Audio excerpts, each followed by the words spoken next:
Your body isn't a health project. It's the one asset every other asset in your life depends on. And in 2026, the window to do something about it is shorter than it used to be. Nobody's paid to tell you that. Not your doctor, not your financial advisor, not your accountant. So nobody does. That silence is the gap, where health stops being a hobby and starts being a logistics requirement. Because if the body fails, the wealth is irrelevant. This isn't about vanity. It's about the capability to claim the life you saved for. It's the difference between retirement as a destination or a hospital room. We spent the week on what happens to men who find this out too late. It's not good.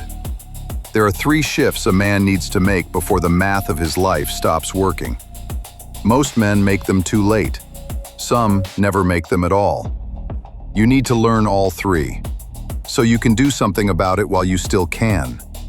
2 different industries, 2 different maps, 1 massive blind spot. The wealth industry and the medical industry are looking at the same man, but neither one sees the cliff right in the middle. It's a systemic mapping failure that leaves the most important asset unprotected at exactly the moment it's needed most. It starts with a simple silence. The blind spot. Your financial advisor has never asked about your sleep. Your doctor has never asked about your portfolio. And the part of your life that sits between them, that's the part that ends up deciding everything. The financial industry sells products that assume you'll be healthy enough to use what you saved. The fitness industry sells products that assume you'll have the money to buy what your body needs.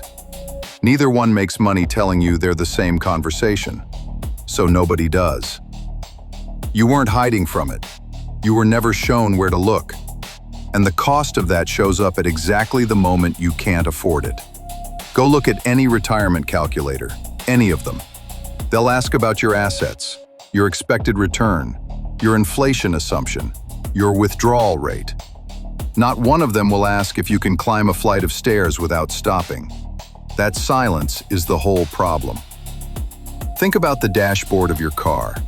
15 warning lights, give or take. Check engine, low fuel, tire pressure. Each one connects to a sensor that was installed at the factory. Here's what nobody tells you. Nothing lights up for a sensor that was never installed. Your financial advisor runs diagnostics on what his instruments can measure. Your doctor does the same. Between those 2 dashboards is a sensor nobody ever put on either one. The one that would tell you whether your body can still use what your money bought. Here's what changed in the last 10 years that nobody sat you down and explained. We're living longer, but we're breaking sooner. The extra years at the end aren't years anyone would want. They're managed years. Drugs that hold the line. Procedures that buy time. Care workers who aren't there. We used to fear dying. Now the thing to fear is drifting. And there's a second thing nobody connected for you. AI is doing to white-collar work what the assembly line did to the factory floor 50 years ago. The wisdom you built over 30 years, the judgment, the experience, the pattern you can see and others can't. A machine can now approximate most of it for free. So what do you have left that the machine can't do? The answer is uncomfortable. You have your physical presence and your stamina. That's the moat. And for most men in the last chapter of their working life, that moat is quietly eroding, right at the moment it's becoming the thing that actually matters. This isn't a moral failure. It's a mapping failure. You can't manage what you weren't told to measure. And the things you can't manage are the things that decide what the rest of your life looks like. So that's the first piece, the mapping failure. The second one's harder, because it's the part the retirement industry never priced, and probably never will. An asset is only as valuable as the version of the man who shows up to use it. A portfolio is just numbers on a screen until it's converted into a life. And that conversion requires a body that cooperates. Without it, the retirement plan is just a house on the coast with stairs that can't be climbed. The asset nobody priced. Every financial decision you've ever made assumed a body that worked. Every single one. And the bill for that assumption, the one nobody warned you about, comes due at exactly the age you were planning to stop earning, usually with interest. An asset is anything that produces future value. Your body produces every other asset's usability. The portfolio you spent 40 years building is worth what your body can still do with it. The retirement industry prices everything except the thing retirement is for, which is using the life you saved for, on the body you'll still have when you get there. Think about what that actually means for a man in the last chapter of his working life. Your energy determines your earning capacity. Your sleep determines your judgment on the largest financial decisions of your life. Your mobility determines whether retirement is freedom or a hospital room. Every asset on your statement has a body-shaped dependency you never wrote down. Imagine you bought a house on the coast, spent 40 years paying it off. Everything you saved went into it. The day you get the keys, you realize the stairs from the driveway to the front door, the only way in, you can't climb them anymore. The house is still yours, it's just not usable by the version of you who showed up to claim it. That's what your retirement plan looks like when the body isn't on the balance sheet. You own the asset, you just can't cash it in. And here's the part the retirement plans didn't price. In 10 years, the thing you won't be able to buy is labor. There are fewer young workers coming up than there are older men who'll need them. Nurses, home aides, the people who push the wheelchair and change the sheets. They're already scarce, and they're going to be more scarce. The money math you did assumed that care would be there to purchase. It won't be. At least not at the price anyone budgeted for. Your body stops being a health question and starts being a logistics one. There's a line from Seneca that every risk manager should have framed on his wall.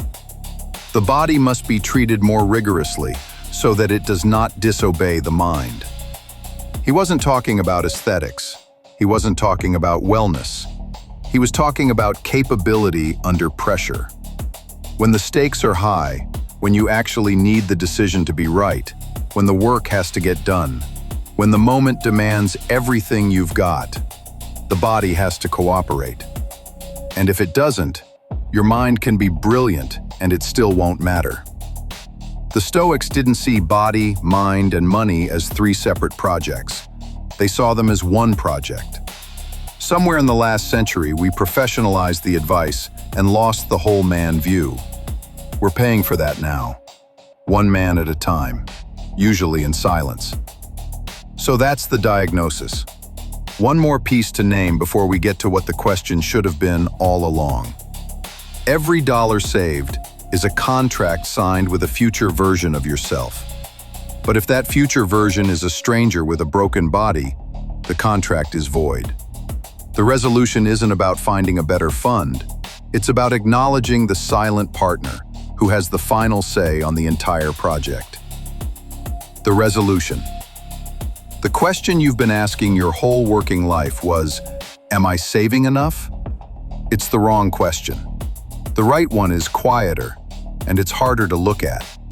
The right question isn't, am I saving enough? It's, will I still be able to use what I saved? Every financial goal implies a body that can cash it in. Every plan you've built has a hidden assumption you never wrote down. Your portfolio has a partner it never introduced you to, and that partner has the final say on whether any of this was worth it. So every financial decision from this point forward is two questions, not one. Am I saving enough? And will I still be able to use what I saved? A man spends months training for a marathon, studies the plans, buys the shoes, maps the course. Never once steps outside and actually runs a mile. Race day comes. The body that shows up to the starting line, that's the one that decides whether any of the prep actually mattered. You've been training for retirement the same way. The question isn't whether your plan is good, it's whether the runner can still run. We're not going to hand you a protocol today. Protocol comes later. Frame before practice. What the Stoics called wisdom was mostly just the ability to see things as they actually are, not as they're being sold to you. What we just did in 9 minutes is one act of seeing. That's the easy part. What you do with it is the hard part. We'll get there, one conversation at a time. We're going to spend the next few weeks on this. The plan your biology didn't sign. The math that assumed a healthy you. The wealth you can't buy back. The lie of rest. And how you actually live in front of all of it. 6 conversations, 1 thesis. This was the first. Your body is a financial asset. Nobody told you. Now you know. I'm curious where this landed for you. What's one thing you're saving for right now that you might already be disqualifying yourself from enjoying? Drop it in the comments, even if it's something you haven't said out loud yet. And read what other men are writing. Most of them are closer to where you are than you think. See you Thursday.